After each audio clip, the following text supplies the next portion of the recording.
Vilni, pastāsti vairāk par betonēšanu, pamatiem, armatūrām.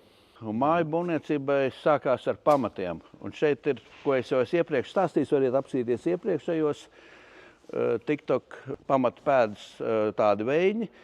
Ir pieejami, kas ir 40, 50, 60 līdz metru platumam. Un tie ir ļoti vienkārši izveidojami, nav jāveido veļņi, un viņus viens, divi cilvēki pāris stundu laikā var salikt visai mājai pamatu pēdas.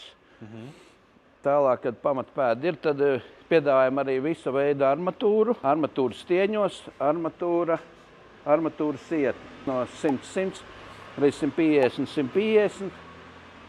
Un stiegras resnums būs no 3 līdz 6 mm.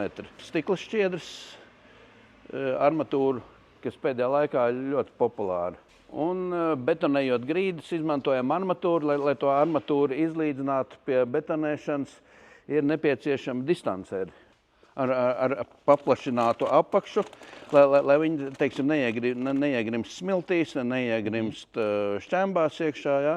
Uz šiem distanceriem dažādi izmēri ir, ja? Izvietojot viņus uz kvadrātmetru apmēram 4-5 distanceris, liek virsū armatūras sietu.